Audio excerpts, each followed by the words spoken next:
Hello friends, welcome back to our YouTube channel MS study online. आज हम आपको NCERT math class 10th के लिए एक्सरसाइज नंबर 1.2 से क्वेश्चन नंबर 6 कराने जा रहे हैं। इससे पहले जो मैंने एक्सरसाइज 1.1 और 1.2 के सभी क्वेश्चन करा दिए हैं, उनके लिए आप हमारी प्लेलिस्ट से जाकर वीडियो देख सकते हैं। ठीक, आज हम क्वेश्चन नंबर 6 की बात करने वाले हैं। इस वीडियो व्याख्या कीजिए कि 7 मल्टीप्लाई 11 मल्टीप्लाई 13 प्लस 13 और 7 multiply 6 multiply 5 multiply 4 multiply 3 multiply 2 multiply 1 plus 5, ये जो नंबर है ये भाज्य संख्याएं हैं।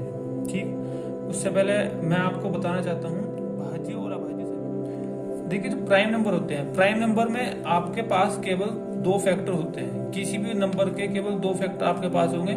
यहाँ आपके पास मोर देन 2 फैक्टर होंगे, अर्थात यहाँ आपके पास 2 से अधिक फैक्टर आपके पास होंगे। कैसे फैक्टर आप बताता हूँ। कोई भी नंबर ले लीजिएगा, आपने नंबर ले लिया, सपोज डेट आपने कोई भी नंबर लिया 5, अभी मैं 5 से बताता हूँ। तो अगर 5 का आप फैक्टर करना चाहें तो 5 के फैक्टर आपके पास केवल 2 ही फैक्टर हैं, एक तो 1 और एक मल्टीप्लाई में आ जाएगा आपका 5। ठीक, यही दो फैक्टर तो है ना जिससे 5 बन सकते, इसके और तो फैक्टर कोई हो नहीं सकते। तो ये हो गया प्राइम नंबर। कंपोजिट नंबर होता है जिसके 2 से अधिक फैक्टर हो, चाहे फिर वे 3 हो चाहे 4 हो। ठीक है, तो कंपोजिट नंबर में हमारे पास जैसे कि हमारा ये 6 है, ठीक, इसके जो है आपका 2 भी इसका फैक्टर हो जाएगा और 3 इसका फैक्टर हो जाएगा और 1 भी इसका फैक्टर हो जाएगा। ठीक, 2 3 6 6 1 6। ठीक, अगर हम इसके फैक्टर करें तो यहाँ पर इसके 3 फैक्टर आ रहे हैं, अर्थात ये कैसा नंबर है, कंपोजिट। हमें यहाँ पर बताना है कि ये नंबर कंपोजिट है या नहीं है, अर्थात भाज्य है या नहीं है। ठीक है, तो या है ये नंबर तो भाज्य है। यहाँ पर हम 7 मल्टीप्लाई 11 मल्टीप्लाई 13 प्लस 13, इनको यहाँ पर इसको या तो इतने पोर्शन को आप मल्टीप्लाई कर लीजिएगा, यहाँ पर इतने पोर्शन को मल्टीप्लाई कर लेंगे और मल्टीप्लाई करने के बाद इसमें हमने 13 ऐड कर देना है। ठीक है, जब इनकी तो तीनों की मल्टीप्लाई आपस में होगी तो ये हमारा आ जाएगा 1001 प्लस 13, ये हो जाएगा आपका 1014। ठीक, और इस यदि फिर मैं इसके फैक्टर करना चाहूँ तो इसके फैक्टर आपके हो सकते हैं 2 मल्टीप्लाई 3 मल्टीप्लाई 13 मल्टीप्लाई 13। ठीक, इसका आप फैक्टर करेंगे तो इसके फैक्टर ये आ जाएंगे। अगर मैं आप इसमें आप एक स्टेप, अगर आप ऐसा ना करना चाहें तो दूसरा बेस का ये है, आप ऐसे भी कर सकते हैं इसको, और भी हो जाएगा। या तो इस इतने पोर्शन को कर लीजिएगा, अगर इसे नहीं करना चाहते तो इसे भी कर सकते हैं। इसमें ऐसा है कि आपको दिख रहा है कि 7 मल्टीप्लाई 11 मल्टीप्लाई 13 प्लस 13, तो यहाँ पर आपको कॉमन क्या रहा है, देखिए प्लस है बीच में, तो इधर और इधर क्या कॉमन है, तो इधर 13 कॉमन। अगर हम 13 कॉमन ले लें, कॉमन का मतलब होता है बेटा जहां प्लस या माइनस बीच में हो और आपको इधर और उधर कोई भी एक नंबर कॉमन दिख रहा हो, तो कॉमन मतलब एक जैसा उभयनिष्ठ दिख रहा हो, तो उसे हम ले लेते हैं बाहर। हमने ब्रैकेट लगाया और यहाँ से 13 बाहर, तो यहाँ 7 बचा, उधर 11, उधर से 13 आ गया तो वहां क्या बचा, जहाँ कुछ ना बचा वहां 1 तो बचा ही। ठीक, 1 तो हमें 13 की मल्टीप्लाई में रहता ही है, तो 1 वहां बचा और हमने 13 बाहर ले लिया। ठीक, और अब हमने क्या करना है, दो इसके अंदर जो मल्टीप्लाई करेंगे 7 के 11 से, तो ये 77 हो जाएगा प्लस 1 आएगा आपका, यहाँ 13 ऐसे रह जाएगा और 77 प्लस 1 कितना होगा 78। अगर मैं 78 और 13, वैसे तो हम इसको यही देख सकते हैं बेटा, एक 13 है ये अपने आप में प्राइम नंबर है और एक 78 है, ये अपना कंपोजिट नंबर है। क्योंकि अब आपके पास एक 78 के बारे में आपको पता हो या ना पता हो, मगर एक बात यहाँ क्लियर हो गई कि ये 2 फैक्टर तो हमारे सामने है और एक फैक्टर और है हमारे सामने, वो है 1 तो ऑलरेडी रहता है, यूनिवर्सल फैक्टर है, वो तो सभी के पास है।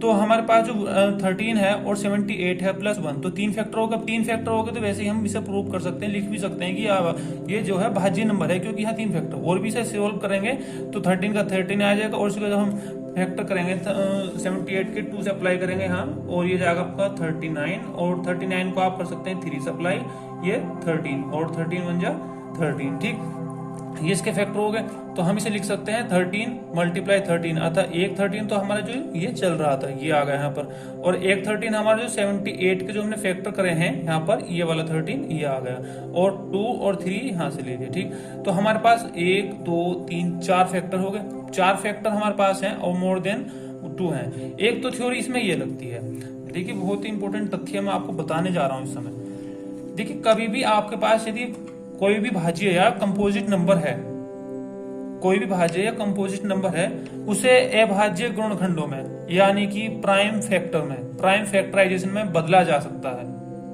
कोई भी भाज्य नंबर है दुनिया का, कोई भी कंपोजिट नंबर है, उसे प्राइम फैक्टर में बदला जा सकता है। ठीक, प्राइम फैक्टर में अगर वो बदला गया तो ही वे क्या है, भाज्य संख्या है। अगर वे प्राइम फैक्टर में नहीं बदला गया तो वे भाज्य संख्या नहीं है। ठीक है, तो हम यहाँ पर इन्हें प्राइम फैक्टर में बदल सकते हैं। ठीक है, अब एक बात सुन लीजिएगा, आपके यहाँ पर आप इस बात को भी ध्यान रखिएगा कि जैसे आपका कोई भी अभाज्य नंबर है, कोई भी प्राइम जो है प्राइम नंबर है, उसके फैक्टर नहीं कर सकते, अर्थात उसे हम फैक्टर में नहीं बदल सकते।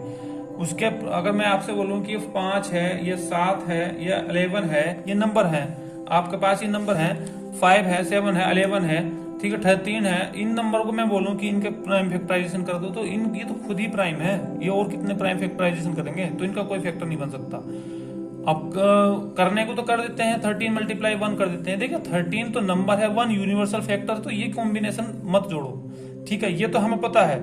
तो यदि अगर थ्योरी इस तरीके से याद करना चाहें कि किसी के भी अगर 2 फैक्टर हैं केवल, तो वो प्राइम नंबर है, ये भी ठीक है। और ऐसे भी याद कर सकते हैं जहां पर किसी भी भाज्य संख्या के प्राइम फैक्टराइजेशन किए जा सकते हैं, अर्थात उसके अभाज्य गुणनखंड किए जा सकते हैं, तो वो भाज्य संख्या है। हम इसे कह सकते हैं कि यहाँ पर जो अभाज्य गुणनखंडों में व्यक्त किया जा सकता है, किसे, जो नंबर है इन्हें अभाज्य गुणनखंडों में व्यक्त किया जा सकता है। और जब किसी भी नंबर को अभाज्य गुणनखंड यानी कि प्राइम फैक्टराइजेशन में डिनोट किया जा सकता हो, तो समझ लीजिएगा वो एक भाज्य संख्या है, अर्थात ये एक भाज्य संख्या है। हमने देखिए सेकंड केस में इसके दिया है आपको जो है 7 multiply 6 multiply 5 multiply 4 multiply 3 multiply 2 multiply multiply 1 और प्लस का 5। ठीक, उसमें आपको दिया गया है जब हम इन सभी नंबरों की यहाँ तक मल्टीप्लाई कर लेंगे 1 तक और 7 से ये सब तक की मल्टीप्लाई कर लेंगे, तो ये आ जाएगा आपका 5040। प्लस का 5 उधर था, ये प्लस का 5 हमने यहाँ पर ले लिया। ठीक, अब इनको ऐड किया तो ये हो जाएगा 5045। ठीक, 5045 को हम 5 मल्टीप्लाई 1009 या 1009 में लिख सकते हैं मल्टीप्लाई करके। ठीक, तो एक तो हमारी कंडीशन यही प्रूव हो गई कि देखिए 5 और एक 1009, ठीक, और इसकी मल्टीप्लाई हम कर सकते हैं क्या 1 से, तो एक 3 फैक्टर हो गए, एक कंडीशन। दूसरी कंडीशन भी अप्लाई हो रही है कि जो ये नंबर था इसे हमने प्राइम फैक्टराइजेशन बदल दिया, यानी कि ये भी प्राइम नंबर है और ये भी प्राइम नंबर है। ये प्राइम नंबर है, अर्थात इसे किसी और से डिवाइड नहीं किया जा सकता, दोनों नंबर प्राइम है। तो भी अगर ये किसी भी नंबर के 2 प्राइम फैक्टराइजेशन आपके पास हैं, तो समझ लीजिए वे नंबर भी क्या है आपका कंपोजिट नंबर है, अर्थात भाज्य संख्या है। देखिए पहले तो आपको यहाँ पर मैं बता देता हूँ, जैसे कि आपके पास ये 9 है, ये 9 कंपोजिट नंबर है। कैसे है, क्योंकि एक तो यहाँ पर 3 है और दूसरा भी 3 है, तो ये दोनों 3 जो आपका प्राइम नंबर होता है, तो 2 फैक्टर बन गए इसके प्राइम वाले, 3 3 9, तो ये कंपोजिट नंबर हो गया 9। अर्थात कंपोजिट नंबर जो होता है, जो आप जिसके फैक्टर करते हैं अक्सर, उन जो कंपोजिट नंबर को हम अभाज्य गुणनखंडों में बदल सकते हैं, प्राइम फैक्टराइजेशन कर सकते हैं उसकी। तो यहाँ दोनों कंडीशन अप्लाई हो रही। आप इसको ऐसे भी कर सकते हैं, यहाँ पर बस इतना चेंज है, आप यहाँ पहले 5 कॉमन ले लीजिएगा जैसे मैंने लास्ट में भी कराया है, और उसकी मल्टीप्लाई करेंगे तो मल्टीप्लाई करके आपको 1009 आ जाएगा। मल्टीप्लाई करके जो 1 जोड़ देंगे उसमें तो 1009 आ जाएगा, और 5 बार 5 मल्टीप्लाई 1009, सेम कंडीशन है। चाहे इधर ऐसा कर लीजिएगा, चाहे ऐसे कर लीजिएगा, आपकी इच्छा है। ठीक, 2 प्राइम फैक्टराइजेशन है यहाँ पर, 2 प्राइम फैक्टराइजेशन वहां पर। ठीक है, या तो ऐसा समझ लीजिएगा या ऐसा समझ लीजिएगा कि इस जो नंबर के 3 फैक्टर हमारे पास हैं, ठीक है, एक 2 फैक्टर ये है और एक हमारा 1 है। 1 लिखना आवश्यक नहीं है।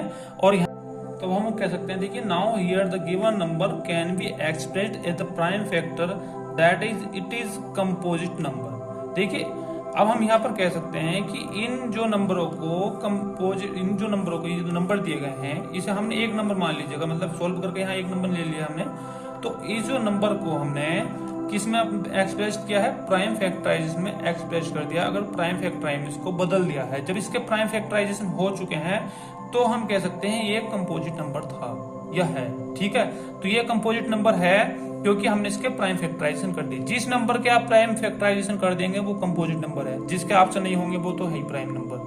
बहुत ही छोटी सी बात है, मैंने आपको समझा रहा हूँ। जिस भी नंबर के आप प्राइम फैक्टराइजेशन अर्थात अभाज्य गुणनखंड कर देंगे, वह नंबर कंपोजिट नंबर अर्थात जो भाज्य संख्या होगी।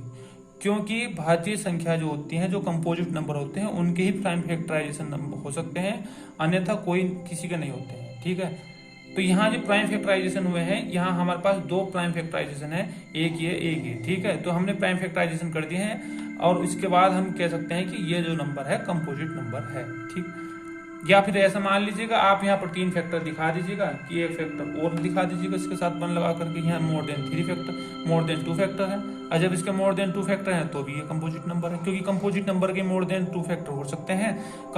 जो आपका जो प्राइम नंबर होता है उसके नहीं हो सकते, उसके तो केवल दो इफेक्टर होते हैं। जैसे कि आपने 7 लिया, 7 एक प्राइम नंबर है, बस इसे 7 × 1 लिख सकते हैं, ठीक है। तो इसके तो दो इफेक्टर हैं, वहां पर मोर देन 2 हो रहे हैं, मोर देन 2 है तो भी कंपोजिट है, और यदि आप उसके प्राइम फैक्टराइजेशन कर पा रहे हैं तो भी आपका कंपोजिट है। तो नंबर हमारा कंपोजिट है, हमने क्वेश्चन को सोल्व कर दिया है, ठीक है।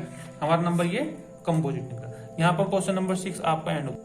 देखिए अब आ जाते हैं आपके क्वेश्चन नंबर 7 पर। मैं क्वेश्चन नंबर 7 भी इस वीडियो में आपको करा देता हूँ, और आपकी जो एक्सरसाइज है 1.2 आज समाप्त हो जाएगी, ठीक है। तो इसमें कहा गया है किसी खेल के मैदान के चारों ओर एक वृत्ताकार पथ है, अर्थात एक सर्किल है, जैसे कि मैदान का सर्किल होता है, एक तरीके से गोल सर्किल है आपका, ठीक। इस ऐसा गोल वृत्ताकार सर्किल है। इस मैदान का एक चक्कर लगाने में सोनिया को 18 मिनट लगते हैं, ठीक। और जबकि मैदान का एक चक्कर लगाने में रवि को 12 मिनट लगते हैं। तो मान लीजिएगा दोनों को हमने एक ही स्थान से छोड़ा, ठीक है, एक ही स्थान से उनको छोड़ा हमने, तो उसमें उन्होंने क्या है, एक ही समय पर चलना प्रारंभ किया, तो एक ही दिशा में वो चलना स्टार्ट करते हैं। जैसे कि हमने माना ये हमारा पॉइंट है कोई, यहाँ से जो है रवि और सोनिया दोनों एक ही दिशा में आगे बढ़ेंगे, ठीक है, यही को। तो जब ये यहाँ से चलते हैं तो जो एक जो है आपका जो सोनिया है वो 18 मिनट लेती है, अर्थात उसकी स्पीड कम है, तभी तो समय ज्यादा ले रही ना। तो सोनिया की स्पीड कम है, वो समय ज्यादा ले रही है 18 मिनट का। रवि की स्पीड ज्यादा है, वो 12 मिनट में पूरे राउंड को पूरा कर लेता है। तो देखिए आप एक बात नहीं, जब दोनों को एक साथ हमने छोड़ा तो जो रवि है उसकी स्पीड तो अधिक है, ठीक है। तो जो रवि जो है वो सोनिया से आगे निकल जाएगा, ठीक, और जो सोनिया है वो पीछे रह जाएगी, क्योंकि वो 12 मिनट है, यानी कि 6 मिनट का अंतर है पूरे दोनों में। भाई 6 मिनट में रवि आगे पहुंच जाएगा और सोनिया पीछे रह जाएगी। कोई ना कोई तो एक राउंड ऐसा आएगा रवि और सोनिया एक साथ मिलेंगे। देखिए ये क्वेश्चन में आपसे क्या जानना चाह रहे हैं, क्वेश्चन में यह जानना चाह रहे हैं कि रवि और सोनिया पुनः कब मिलेंगे। मान लीजिए कि आपका जो वो सर्किल है उसमें तो एक तो दौड़ लगाने वाला है खरगोश टाइप का और एक कछुआ टाइप का। अब एक तो लगा रहा है, खरगोश की तरह दौड़ रहा है और बहुत जल्दी आगे निकल गया है, और जो कछुआ टाइप है तो कछुआ टाइप तो चल रहा है, मगर एक राउंड ऐसा भी तो आएगा ना, कछुआ टाइप तो अपनी स्पीड से चल रहा है बहुत हल्के हल्के, तो ये खरगोश क्या कर रहा है, घूम फिर के फिर इसके पीछे ना आ जाएगा। तो वो इतनी तेज चलेगा कि 1-2 राउंड बाद वो खुद उसके पीछे घूम के आ जाएगा। तो क्वेश्चन जो हमारे क्वेश्चन जो दिया है, ये चाह रहे हैं हमसे कि वो कौन सा समय होगा या कितनी मिनट बाद, कितने समय बाद पुनः एक स्थान पे मिल जाएंगे।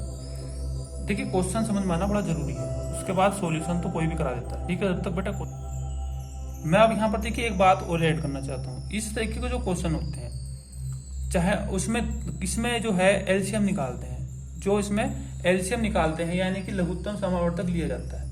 तो देखिए इस तरीके के क्वेश्चन ये ऐसे भी आ सकता है। तो देखिए कई सारी कंडीशन होती है हमारी जिसमें इस तरीके के क्वेश्चन आ जाते हैं, हमें वहां एलसीएम निकालना होता है।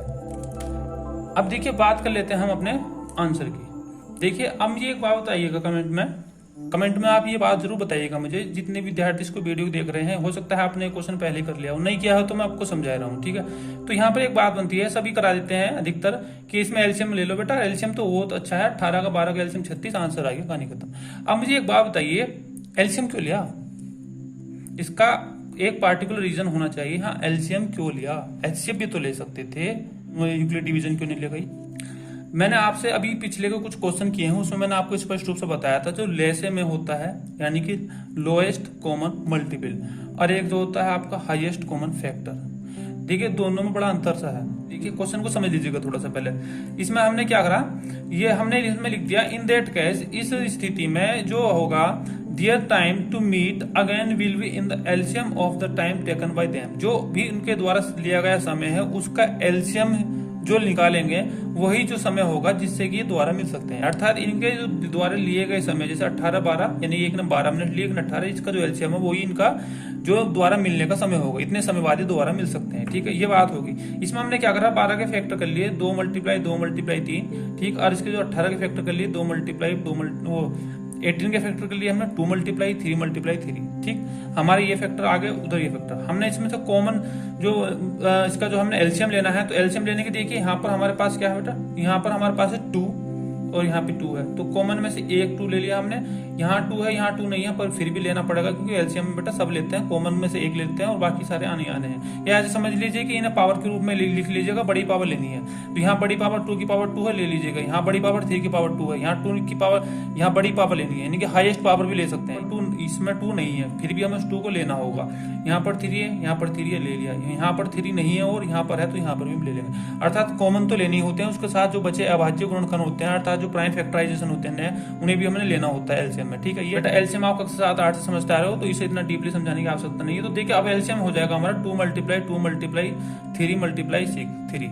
अब इसमें हमारा ये आ गया 36 मिनट, ये आ गया आपका 36 मिनट बाद। देखिए 12 भी 36 को डिवाइड कर सकता है और ये 18 में 36 को डिवाइड कर सकता है। तो ये 36 को दोनों डिवाइड कर सकते हैं, ये इसके एलसीएम है। ठीक है, तो यदि मैं देखूं कि तो 12 और 18 36 को इन्हें डिवाइड करेंगे, और भी नंबर है इन्हें डिवाइड करेंगे, मगर हमें यहाँ एलसीएम क्यों लिया? क्योंकि हमें बताना था कि ये कब मिलेंगे दोबारा से। अब वहां एलसीएम क्यों लिया उस कंडीशन में समझ लीजिएगा। देखिए ये है हमारा सर्किल, अभी मैंने आपको समझाया। यहाँ पर जो रवि और सोनिया दोनों रेस लगा रहे हैं, एक की स्पीड बहुत कम है और एक की स्पीड बहुत अधिक है, यानी कि 6 मिनट का अंतर है। तो जो रवि है वो जो है सोनिया को जो यहाँ से एक काम हुआ, अब रवि यहाँ से दौड़ रहा है और सोनिया भी दौड़ रही है। ठीक है, तो जो रवि की स्पीड अधिक है और सोनिया की स्पीड कम है, तो रवि क्या करेगा? सोनिया को चेस कर लेगा। कैसे कर लेगा चेस? पहले तो सोनिया पीछे रह जाएगी और पीछे रह जाने के बाद जो रवि बहुत आगे निकल चुका होगा आने वाली 10-15 मिनट में, जब वो जो आगे निकल चुका होगा तो आगे निकलता वो रवि जो सोनिया के पीछे आ जाएगा और सोनिया को चेस कर लेगा। तो पहले राउंड में यहाँ उसने कर लिया, तो ये समय उसने लिया, तो जरूरी नहीं यहाँ पे और पकड़ेगा एक बार, क्योंकि स्पीड तो उसकी अधिक है। वो तो हमेशा सोनिया को चेस करेगा और आगे निकल जाएगा। फिर 1-2 राउंड बाद फिर सोनिया को चेस करेगा, फिर आगे निकल जाएगा। फिर 1-2 राउंड बाद सोनिया को चेस करेगा और आगे निकल जाएगा।